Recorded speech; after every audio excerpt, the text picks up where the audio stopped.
Buenos días, hermanos en la fe. Amén. Y les damos la bienvenida también a todas las personas que nos están viendo, a la Iglesia Bautista Emanuel de Chupaca. En esta ocasión vamos a entonar la canción Pan de Vida. Jesús es nuestro pan de vida, también la Biblia es nuestro alimento espiritual. Bueno, iniciamos la canción. ¿Nos acompañan? Él es el pan de vida que descendió del cielo para dar vida a los hombres.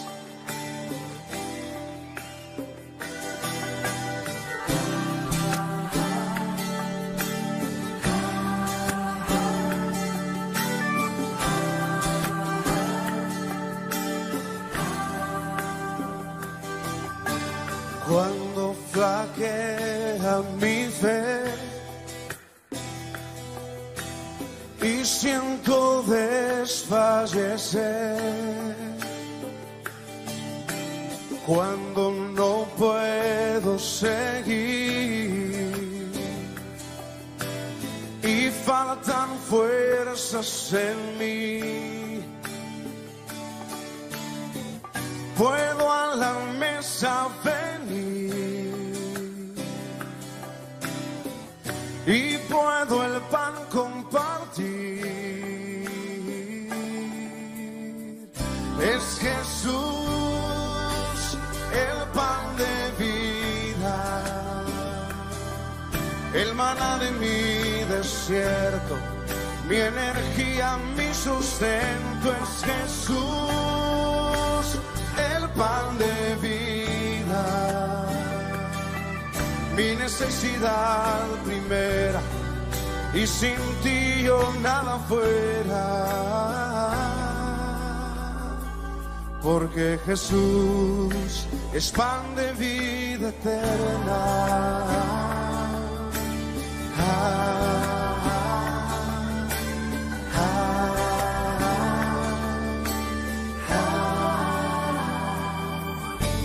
Cuando flaquea mi fe y siento desfallecer, cuando no puedo seguir y faltan fuerzas en mí, puedo a la mesa venir y puedo el pan compartir. Es Jesús el pan de vida, el maná de mi desierto, mi energía, mi sustento. Es Jesús el pan de vida, mi necesidad primera, y sin ti yo nada fuera, porque Jesús es pan de vida eterna. Cántalo. Es Jesús el pan de vida, el maná de mi desierto, mi energía, mi sustento. Es Jesús el pan de vida, mi necesidad primera, y sin ti yo nada fuera, porque Jesús es pan de vida eterna.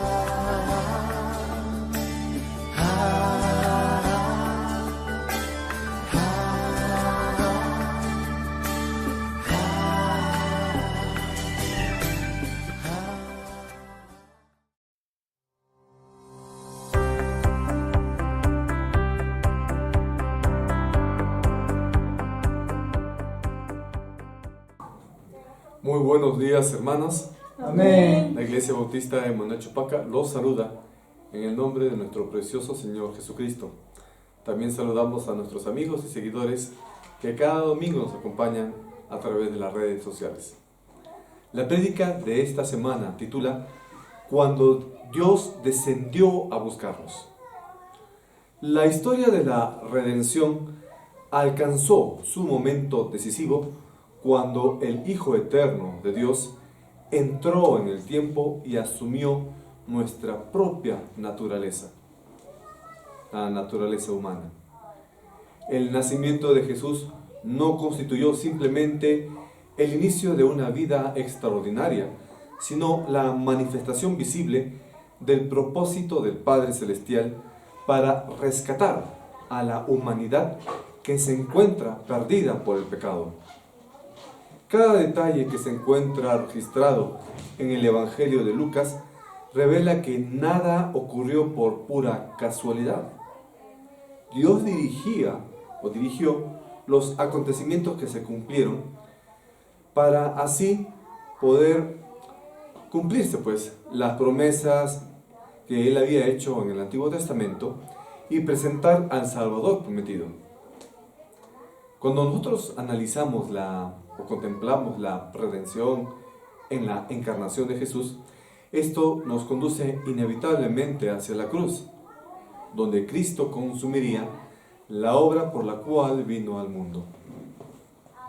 Lucas presentó en su Evangelio el nacimiento de Jesucristo no solamente como un acontecimiento histórico ubicado dentro del desarrollo de los acontecimientos humanos, sino que él explicaba con detalle muchos aspectos. Por ejemplo, mientras el emperador Augusto, que gobernaba Roma en aquel tiempo, emitía un decreto para cesar el imperio,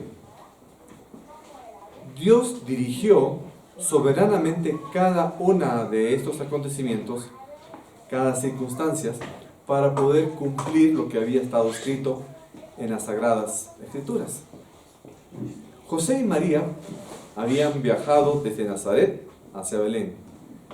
Esta ciudad Belén ya había sido anunciada como cuna del Mesías en el libro de Miqueas, más o menos unos 600 años antes de Cristo. Allí, en medio de condiciones humildes, María dio a luz a su primogénito, lo envolvió en pañales y lo acostó en un pesebre, porque no había lugar para ellos en el alojamiento. Sin embargo, la importancia de este nacimiento no radica en la sencillez del lugar, ni en las dificultades que rodearon ese acontecimiento, sino en la identidad de aquel niño. El Hijo Eterno de Dios había asumido la naturaleza humana sin dejar de ser plenamente Dios. La encarnación hizo visible al Dios invisible y marcó el inicio de la misión redentora que culminaría en la cruz y en la resurrección. Por ello, se recuerdan ustedes en los relatos de la Navidad, los ángeles habían anunciado a pastores que había nacido un Salvador, el Cristo y el Señor, proclamando así que Dios estaba interviniendo definitivamente en la historia humana para reconciliar consigo a los pecadores por medio de Jesucristo. Este relato de Lucas no fue escrito únicamente para informar cómo nació Jesús, sino para revelar por qué vino al mundo. Cada acontecimiento, desde el decreto del emperador hasta el anuncio de los ángeles, apuntaba al cumplimiento eterno de Dios para redimir a la humanidad. Es por eso que la encarnación constituye el comienzo visible de una misión que alcanzaría su plenitud en la cruz y sería confirmada mediante la resurrección. Vamos a examinar algunos pasajes y vamos a descubrir en ellos cada detalle que manifiesta la soberanía de Dios, la humildad de Cristo y la esperanza de la salvación a todo aquel que deposite su fe en el Señor. Veamos entonces este relato de la encarnación de Jesús. Un primer punto que quisiera compartir con ustedes es el siguiente. Dios preparó el escenario de la redención. Hermanos, por favor, busquen en sus Biblias Lucas capítulo 2, versículos del 1 al 5. Si tienes allí algún compañero cerca, ayúdalo a buscar la cita. La palabra nos dice: aconteció en aquellos días que se promulgó un edicto de parte de Augusto César, que todo el mundo fuese empadronado. Este primer censo se hizo siendo Cireneo gobernador de Siria, e iban todos para ser empadronados, cada uno en su ciudad. Y José subió de Galilea, de la ciudad de Nazaret, a Judea, a la ciudad de David, que se llama Belén, por cuanto era la casa y familia de David, para ser empadronado con María, su mujer, desposada con él, la cual estaba encinta. Noten aquí que los primeros versículos de Lucas, capítulo 2, podrían parecer a simple vista, si solamente hacemos una lectura superficial, solamente con ojos como quien lee un cuento, una introducción meramente histórica. Se menciona un emperador, un decreto, un censo, un viaje y dos personajes que se trasladaban de una ciudad a otra. Sin embargo, detrás de estos acontecimientos, aparentemente ordinarios como quien lee una novela, se encuentra la mano invisible de Dios conduciendo la historia hacia el propósito de su propósito eterno, el cumplimiento de su propósito eterno. Lo que para el Imperio Romano era solamente un procedimiento administrativo, para Dios era el escenario cuidadosamente preparado para la manifestación del Salvador. Miren cómo Lucas inicia su relato mencionando al emperador Augusto, el hombre más poderoso de ese tiempo. Bajo la autoridad de este César se extendía el inmenso imperio romano, con una organización política y militar sin precedentes. Desde una perspectiva o desde un punto de vista humano, parecía que el destino de las naciones descansaban únicamente en las decisiones del César. Bastaba solamente con una orden imperial para movilizar miles de personas a lo largo de vastos territorios. Sin embargo, aquí el evangelista Lucas deja entrever una realidad mucho más profunda, que, aunque Augusto emitía decretos, Dios era y es quien gobierna la historia. Y esta es una de las principales enseñanzas de la Biblia. Los reyes gobiernan, presidentes gobiernan, sean de derecha o sean de izquierda. Los gobiernos legislan, las sociedades cambian, los patrones de cultura evolucionan, pero por encima de todo ese principio humano, por encima de todos ellos, permanece el Señor, quien dirige el curso de los acontecimientos de acuerdo a su soberana voluntad. Ningún decreto humano puede frustrar los propósitos divinos. Incluso las decisiones tomadas por personas que no conocen a Dios pueden ser utilizadas por el Señor para cumplir aquello que Dios ya había determinado desde la eternidad. Entonces, el viaje de José y María constituye un ejemplo extraordinario de esa soberanía. Ellos vivían en la ciudad llamada Nazaret, pero el Mesías, como lo había anunciado el Antiguo Testamento, tenía que nacer en Belén. Aquella pequeña ciudad de Judá, Belén, había sido señalada, ya como mencioné en el Antiguo Testamento, como el lugar de donde surgiría el rey prometido. Iba a ser descendiente de David, del rey David, que mató a Goliat, y cuyo reino no tendría fin.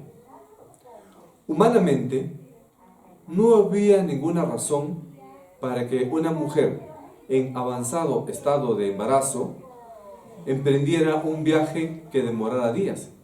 Y en ese tiempo pues no había avión, no había bus cama, sino que tenía que ir montada en un burrito. Y eran varios días de viaje.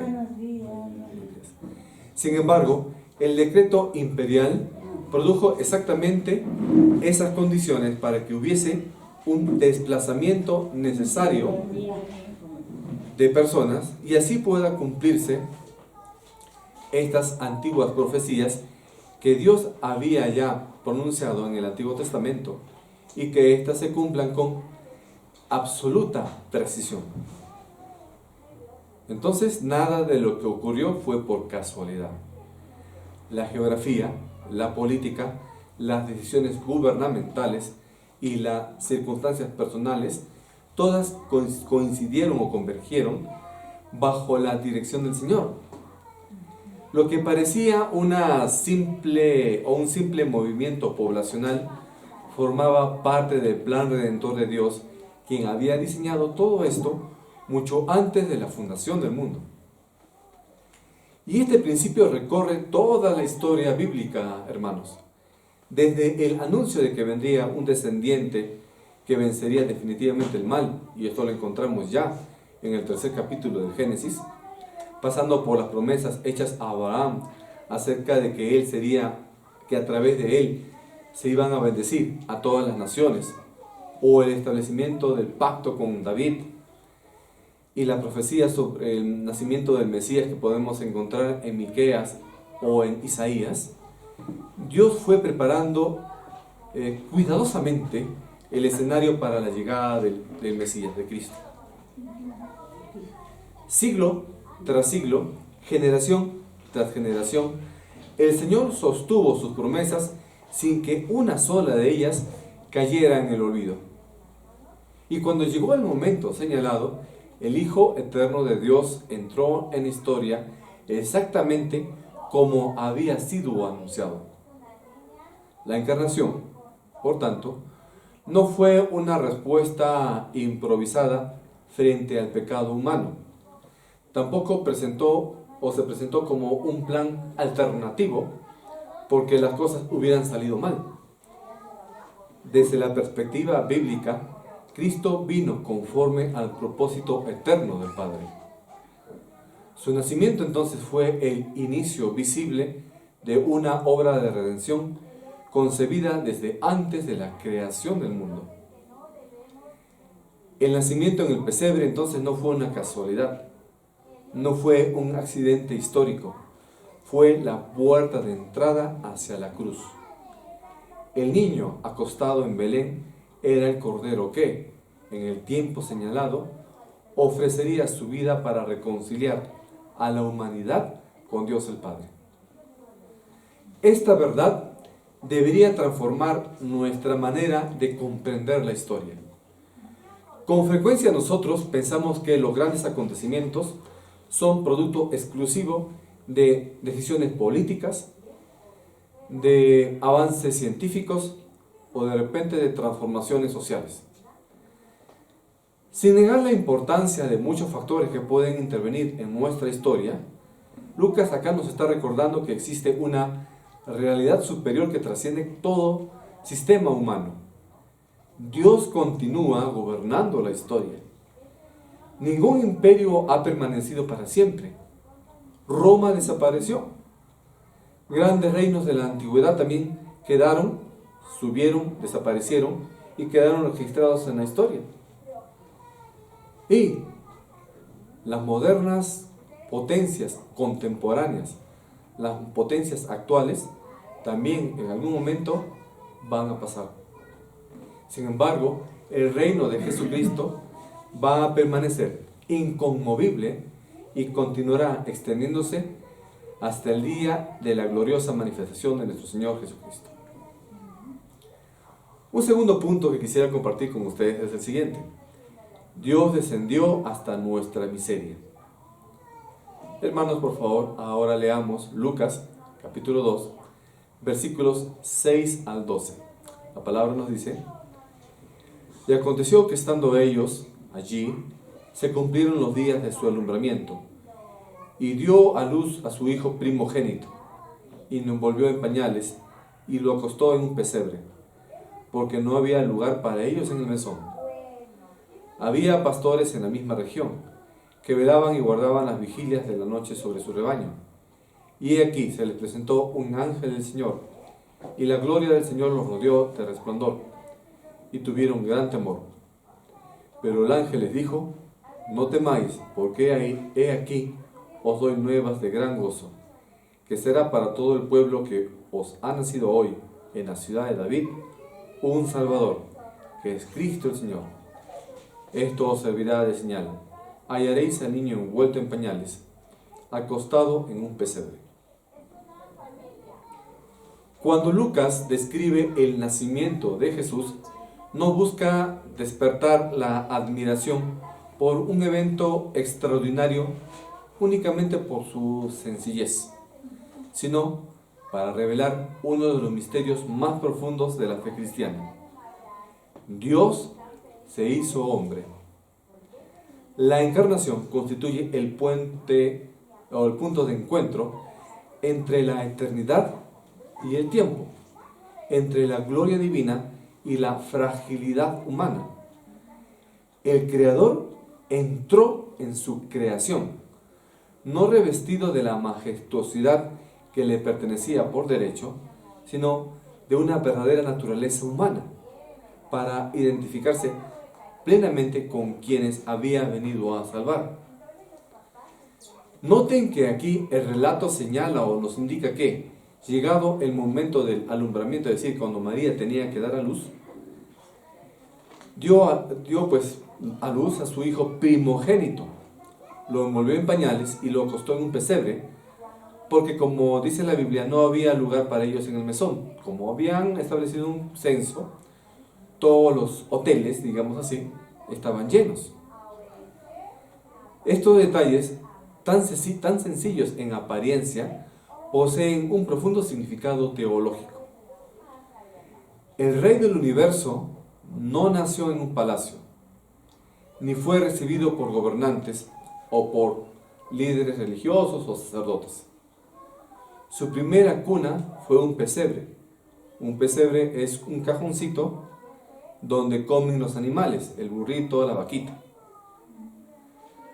Aquella persona que creó el universo y que sostiene el cosmos, que creó el universo solamente con su palabra, aceptó voluntariamente la condición de un niño completamente dependiente del cuidado de su madre. Esta humillación a la que se sostuvo Jesús no disminuyó su divinidad. Jesucristo no dejó de ser Dios al hacerse hombre. Añadió a su naturaleza divina una naturaleza completamente humana, pero no dejó su perfección. Continuó siendo el Hijo eterno del Padre, pero ahora Él, al hacerse humano, se sometía a experimentar cansancio, hambre, sed, crecimiento, dolor y todas las limitaciones propias de un ser humano, aunque sin pecado. Solo así Jesús podía convertirse en el perfecto mediador entre Dios y los hombres, representando plenamente a ambos. La encarnación entonces está demostrando que la salvación no consistía simplemente en que Dios enviara un mensaje desde el cielo. Dios pudo haber de repente mandado palomas diciendo a todos sálvense, tienen que creer en Dios para que se salven. Pero no lo hizo así. Era necesario que Dios mismo descendiera en nuestra condición. ¿Por qué? Porque el pecado había producido una brecha, un abismo de separación entre Dios y los hombres.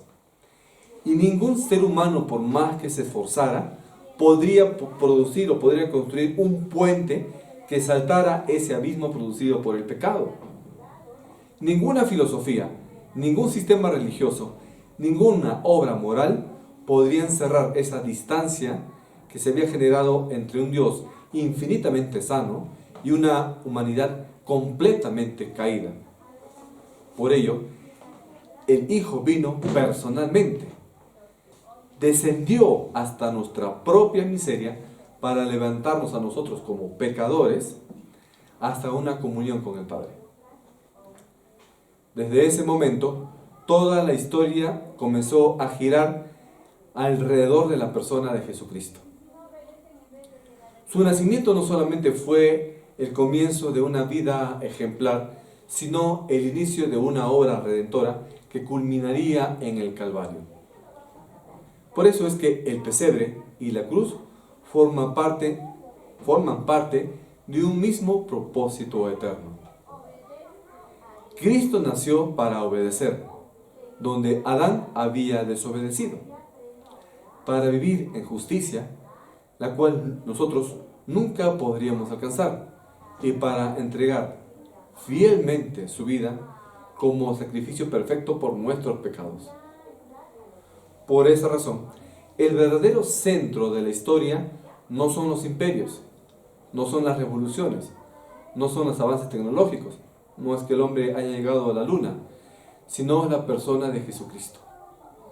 Toda la historia anterior, la actual y la futura están alrededor de Cristo. Toda la historia anterior a la fecha de nacimiento de Cristo apuntaba hacia su venida. Y toda la historia posterior, desde el nacimiento de Cristo hasta nuestros días y la del futuro, van a encontrar su verdadero significado en Él. Ya han pasado más de 2000 años desde aquel nacimiento en Belén. Sin embargo, ninguna otra persona ha transformado la historia como lo hizo Jesucristo. Los calendarios o los almanaques de buena parte del mundo organizan su sistema de numeración en base al nacimiento de Cristo. Por eso es que nosotros estamos en el año 2026 después de Cristo. Millones de personas pertenecientes a toda lengua, cultura y nación han depositado su fe en Él. Hay hospitales, universidades, obras misericordia, movimientos misioneros y comunidades cristianas alrededor de todo el planeta. Porque aquel niño que nació en Belén hace más de 2000 años inspiró todos estos movimientos, todas estas obras, organizaciones. Aún más importante, incontables vidas han sido reconciliadas con el Padre, pecadores han recibido perdón, hombres y mujeres han encontrado esperanza para la eternidad gracias a la obra de Cristo, aquella obra que inició con su encarnación y que consumó con su muerte en la cruz. Esta realidad también ofrece profundas implicaciones para quienes seguimos a Cristo en pleno siglo XXI. Muchos creyentes actualmente enfrentan incertidumbre al observar conflictos internacionales. Vemos que Rusia se está peleando con Ucrania, por ejemplo. Conflictos terroristas por aquí y por allá. Ahora hay también pelea en el Medio Oriente. Crisis económicas, persecuciones contra la iglesia como hay en Nigeria y otros países de África. Cambios culturales acelerados. En menos de 2 años ustedes han visto cómo ha evolucionado, por ejemplo, la inteligencia artificial. Hay desafíos personales que parecen escapar de todo control.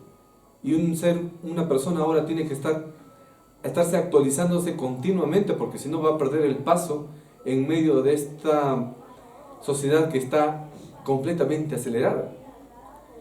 Pero noten que Lucas capítulo 2 nos está invitando a levantar nuestra mirada por encima de todas estas circunstancias o de nuestro entorno ultra tecnológico. El mismo Dios que dirigió un decreto imperial para cumplir su promesa, continúa gobernando hoy los acontecimientos de nuestro tiempo. Si la inteligencia artificial está desarrollándose, porque Dios lo está permitiendo. Si hay conflictos internacionales, es porque Dios lo permite. No es que Dios esté ausente o que ignore esto. Dios lo está permitiendo. Si tenemos una presidente X o un presidente Y, Dios lo permite. Nada ocurre fuera de su conocimiento ni escapa de su autoridad soberana. Entonces, el creyente tiene que aprender que Dios suele obrar mediante acontecimientos aparentemente comunes. José y María probablemente no comprendían el alcance de aquel viaje a Belén. Solo obedecían a disposiciones vigentes establecidas por el gobierno. Sin embargo, mientras ellos daban paso tras paso, estaban participando en el desarrollo de del plan más importante de la historia. También hoy, muchas veces el Señor utiliza decisiones cotidianas, cambios de trabajo, enfermedades, mudanzas o circunstancias que nosotros no comprendemos en nuestra vida para cumplir sus propósitos que solamente podemos poder entender o comprender plenamente desde la perspectiva de la eternidad. Finalmente, este pasaje en Lucas 2 debe fortalecer nuestra confianza en Cristo. Si Dios cumplió con absoluta fidelidad cada promesa relacionada con la primera venida del Mesías, también cumplirá todo lo que ha prometido respecto a su regreso, a la segunda venida de Cristo. El mismo Señor que preparó cuidadosamente el escenario para la encarnación de Cristo hace más de 2000 años, ahora está dirigiendo la historia hacia la consumación del reino. Entonces, si tú escuchas, ha habido temblor por acá, ha habido terremoto por acá, siendo creyente, ¿por qué te vas a asustar? Si hay amenaza de una tercera guerra nuclear, ¿por qué vas a tener miedo siendo creyente? Si tú ves ahí un líder medio sospechoso que está empezando a gobernar el mundo, ¿por qué vas a tener miedo si eres creyente? No deberías. Nuestra esperanza no está o no descansa en la estabilidad de los gobiernos ni en la fortaleza de las instituciones humanas, sino en Jesucristo, el Rey soberano que entró en la historia para redimirnos y que un día volverá para establecer definitivamente un reino de justicia y de paz. Esto nos lleva a un tercer aspecto que quiero compartir con ustedes. Dios anunció la reconciliación del mundo. Ahora leamos Lucas capítulo 2, versículos 13 y 14. La palabra nos dice: y repentinamente apareció con el ángel una multitud de las huestes celestiales, que alababan a Dios y decían: gloria a Dios en las alturas, y en la tierra paz, buena voluntad para con los hombres. Noten aquí que el relato de Lucas alcanza su punto culminante cuando el silencio de la noche es interrumpido por una multitud de ángeles que alababan.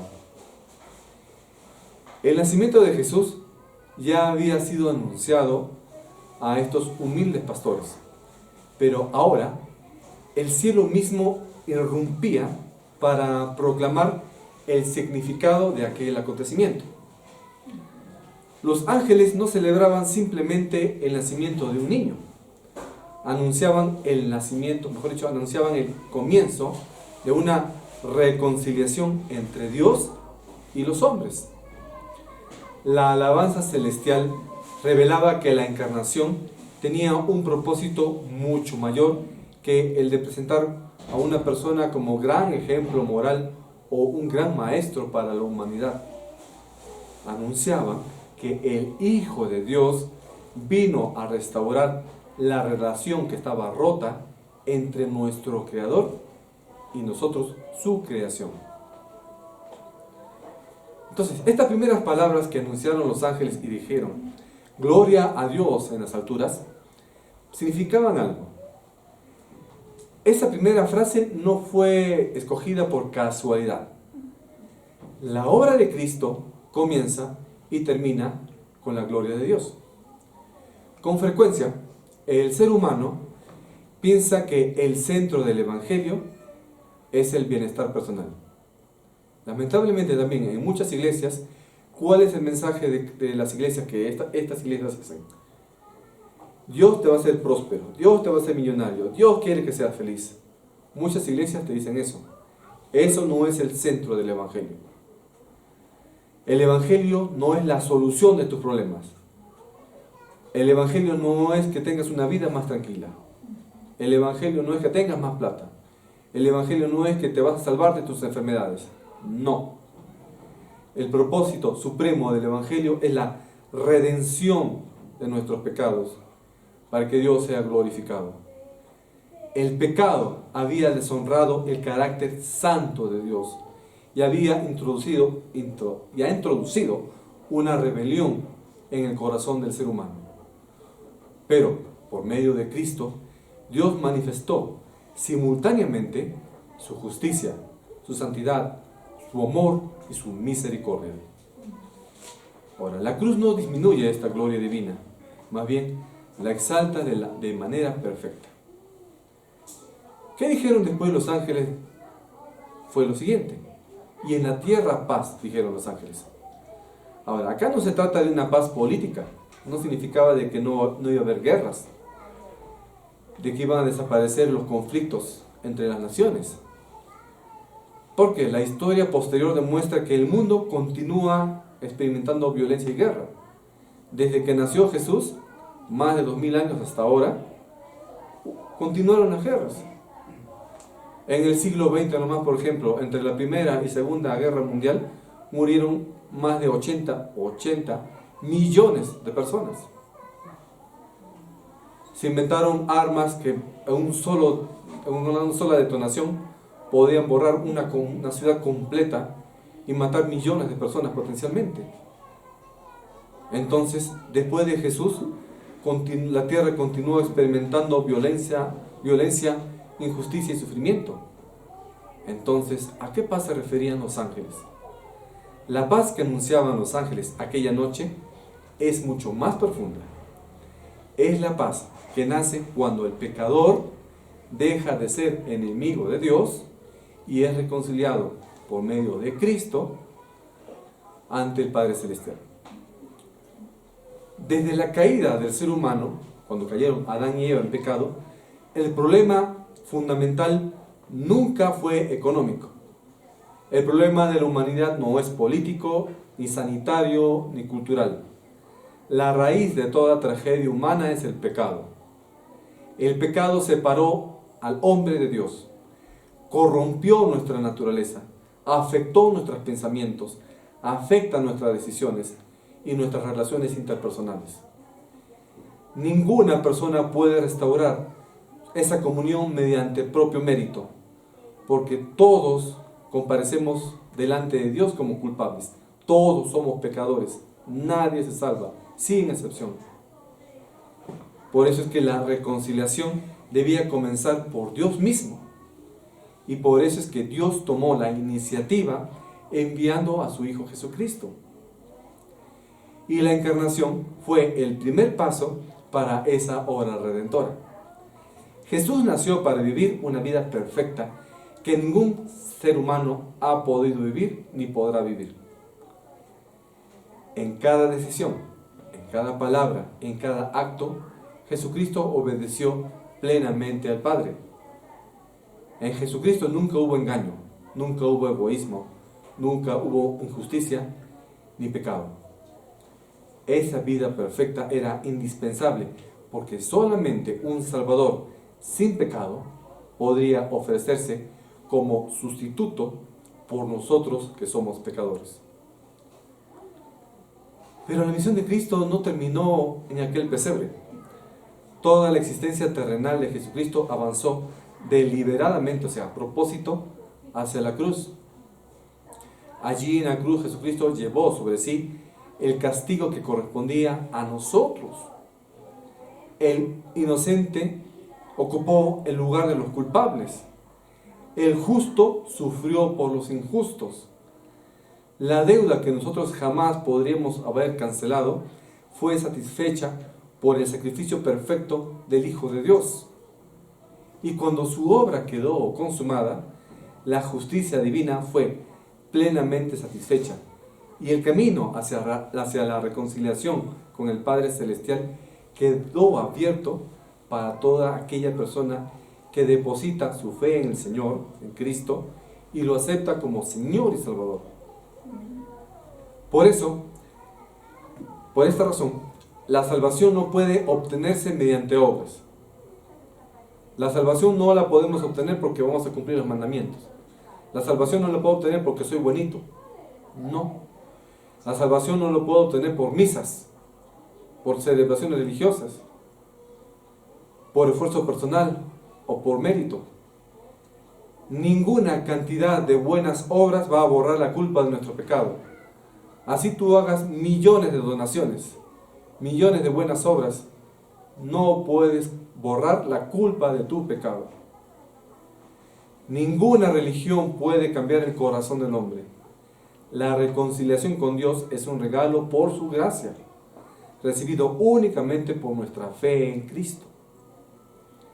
Creer en Cristo significa reconocer nuestra condición de pecadores, abandonar toda confianza en nosotros mismos y depositar plenamente nuestra esperanza en la persona y en la obra del Salvador.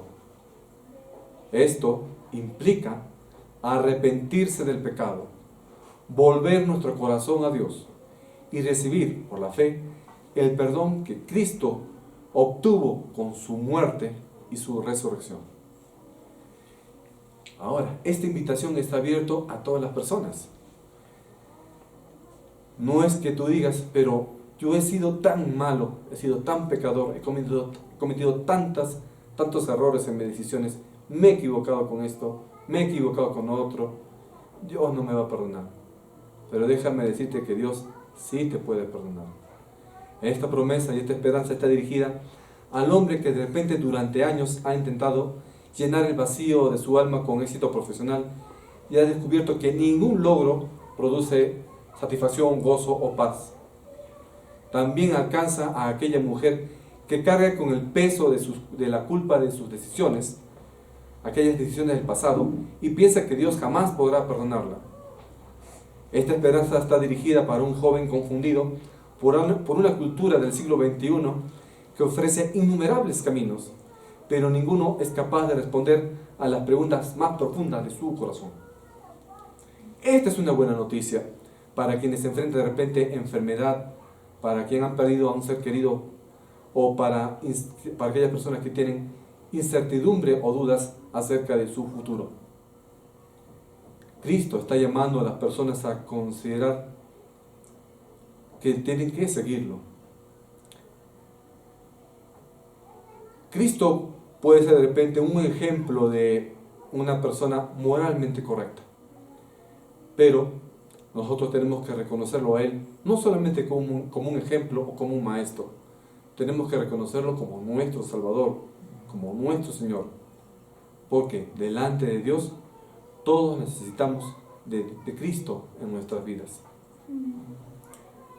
La reconciliación que fue anunciada en la palabra de Dios, y aquí nos menciona en el Evangelio de Lucas, que fue anunciada por los ángeles, también alcanza de repente a aquella persona religiosa que se cree que porque va a misa puede ser salva, que porque prende una velita a un santo puede ser salvo, que ha confiado durante mucho tiempo en prácticas religiosas o espirituales, pero que no se da cuenta que así no está descansando en Cristo.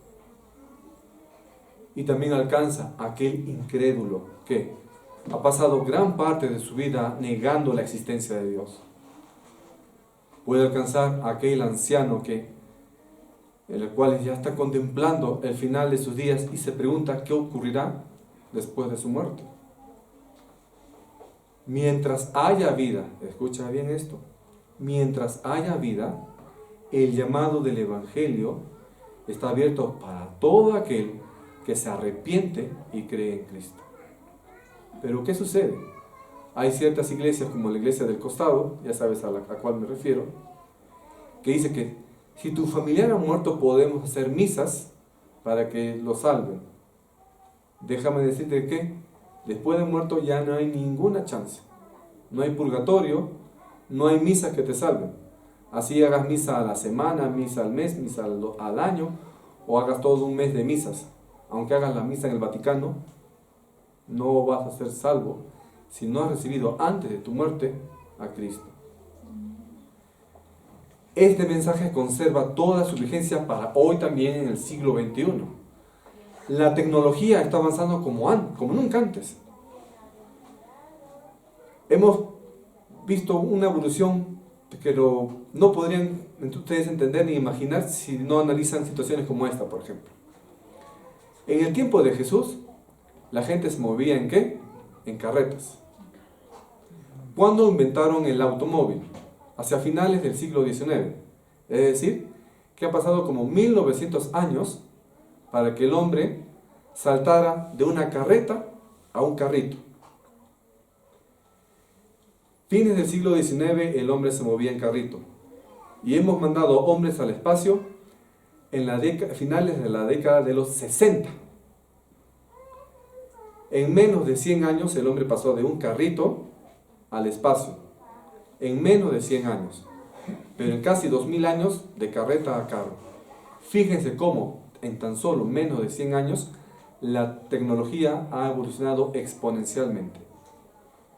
Incluso eso está mencionado en el libro de Daniel. La Biblia lo dice todo. La comunicación nos conecta ahora, sin importar que estemos en continentes diferentes, en tiempo real. Por ejemplo, mi hermana y mi cuñado, que suele estar en Rusia, se conectan en tiempo real, estando a miles de kilómetros. Sin embargo, el corazón humano continúa enfrentando los mismos problemas fundamentales que hace más de 2000 años. El ser humano sigue enfrentándose a ¿qué? Culpa, temor, orgullo, desesperanza, dolor, sufrimiento, enfermedad, muerte. Nuestro progreso tecnológico, nuestro progreso material, nuestro progreso económico no ha eliminado esa necesidad que solamente podemos lograr mediante la reconciliación con Dios.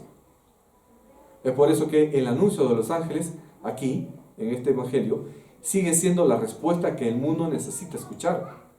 El mundo no necesita mejor tecnología, el mundo no necesita mejor sistema político o un sistema económico más apropiado. El mundo necesita a Cristo. Por eso, nosotros como iglesia, no solamente debemos comentar los valores o principios éticos o consejos para mejorar nuestra calidad de vida. El mensaje central de nosotros como creyentes debe continuar siendo siempre Jesucristo. Él es el único Salvador, el único mediador y la única esperanza para la humanidad. Entonces, cuando nosotros salgamos a predicar, en cada sermón, en cada misión, en cada acto de servicio o cada testimonio cristiano, cuando repartas un volante o cuando compartas un post a través de Facebook o Instagram o Threads, no sé, cualquier tipo de red social, debemos encontrar en Cristo el verdadero significado que va a conducir a las personas hacia la salvación mediante la sana doctrina que está en el Evangelio. Por eso vemos aquí que se relata que al contemplar, los pastores, al contemplar esa multitud de ángeles adorando aquella noche en Belén, comprendemos que el cielo conocía el alcance de aquel nacimiento mucho mejor que aquellas personas que estaban allí en la tierra. Los pastores de repente veían a un pequeñín acostado en un pesebre. Los ángeles veían al Redentor prometido que había venido para rescatar a su pueblo. Esa sigue siendo la verdad que sostiene nuestra esperanza. La reconciliación con el Padre no depende de nuestros méritos, sino de la obra perfecta de Jesucristo. Todo aquel que acude a Cristo con arrepentimiento y fe va a encontrar perdón. Recibe una nueva vida y entra en una relación restaurada con Dios que se va a prolongar por toda la eternidad. A manera de conclusión, antes de repente de concluir esta reflexión, conviene recordar que la doctrina de la encarnación no pertenece únicamente ni constituye un tema que se reserva solamente para Navidad. Estamos a medio año, en julio. ¿Y por qué estaríamos haciendo una prédica que está relacionada con la Navidad? La teología de la encarnación es una verdad que sigue dando sentido a la existencia humana. Si Dios se hizo hombre en la persona de Jesucristo, entonces la historia no avanza sin dirección. La vida no carece de propósito y el futuro no está determinado por el azar. La encarnación de Cristo confirma que Dios no permaneció indiferente ante la tragedia del pecado, sino que actuó con amor, con justicia y gracia para rescatar a la humanidad mediante su Hijo. Para quienes ya han depositado su fe en Cristo, para quienes ya han aceptado a Jesucristo como Señor y Salvador, esta verdad debería fortalecer nuestra confianza en medio de un tiempo que se encuentra marcado por la incertidumbre, el relativismo moral o la creciente oposición a los principios bíblicos, ideología de género y otras cosas que tanto ves y que ya se han normalizado. El mismo Señor que vino en humildad continúa gobernando soberanamente sobre la historia y cumplirá cada una de sus promesas en el futuro. Por ello, el creyente puede perseverar con esperanza, servir con fidelidad y anunciar el Evangelio con convicción. Nuevamente, el creyente tiene que anunciar el Evangelio con convicción, es decir, con decisión, sin miedo, sin vergüenza. No de que es sin vergüenza, sino que sin tener vergüenza. Tú que eres creyente, ¿tienes vergüenza de compartir el Evangelio? ¿Estás viniendo todos los domingos a la iglesia? ¿Estás viniendo puntual o temprano a la iglesia? ¿Eres creyente? ¿Estás compartiendo versículos a otras personas? Volantito o de repente reposteando algún mensaje cristiano en tu red social, o estás reposteando tú las canciones de Maluma o de Bad Bunny. ¿Qué estás reposteando tú? ¿Por qué? Nosotros tenemos que ser obreros útiles para el reino de Cristo. Ahora, para quienes no conocen al Señor, para quienes no han recibido al Señor, principalmente los que me están escuchando a través de las pantallas, porque acá todos son creyentes, supongo. La encarnación representa una invitación abierta para responder al llamado de Dios. El nacimiento de Jesús demuestra que el Creador tomó la iniciativa para ofrecer reconciliación a quienes estaban separados de Él. Ninguna culpa es grande para la gracia de Dios. Ningún pasado está fuera del alcance de su perdón. Y ninguna vida está tan lejos de Cristo que Él pueda transformarla. Ningún pecado es tan grande o tan oscuro que Cristo no pueda perdonarlo. El único pecado que Cristo no te va a perdonar es que lo rechaces. Mientras haya oportunidad, el Evangelio continúa proclamando que la salvación está disponible para todo aquel que se arrepiente de sus pecados y deposita toda su confianza únicamente en Jesucristo. Por eso, el niño que nació en Belén no permaneció en un pesebre. Vivió en perfecta obediencia, murió por nosotros los pecadores y resucitó con poder al tercer día y ahora está reinando para siempre. Esa es la verdadera importancia de la encarnación. Dios descendió hasta nosotros para que, por medio de Cristo, nosotros pudiéramos ser reconciliados con el Padre Celestial y participar de la esperanza segura de la vida eterna. Amén. Amén. Oremos. Bendito Señor, gracias Padre Celestial por tu mensaje, gracias Señor por tu inmenso amor hacia nosotros los pecadores. Nosotros no merecíamos toda esta obra que tú has hecho por nosotros. No somos dignos porque nos hemos rebelado contra ti. Tomamos decisiones, acciones que no son de tu agrado. Pero aún así, Señor, tú tomaste la iniciativa para descender hasta nuestra miseria, a tomar la forma de un ser humano, experimentando hambre, dolor, sed y todo lo que nosotros padecemos, para que tú nos puedas entender y también para que a través de ese acto pudieras tú, Señor, ser el sustituto perfecto por nuestros pecados. Gracias, Señor, por ese amor. Y ayúdanos a entender la verdadera dimensión de ese acto que tú hiciste por nosotros, en especial a nosotros, los creyentes, para que ese entendimiento pueda impulsarnos, inspirarnos y fortalecernos a ser más confiados en ti, a permanecer en tu palabra y a predicar de tu salvación. Danos ese poder, Señor, esa fortaleza para anunciarte, para llevar la palabra del Evangelio a las personas que nos rodean, sin tener vergüenza, sin tener ninguna duda. Señor, Carga también con nuestros problemas. Como seres humanos podemos tener dificultades, sentimientos encontrados, enfermedades, etc.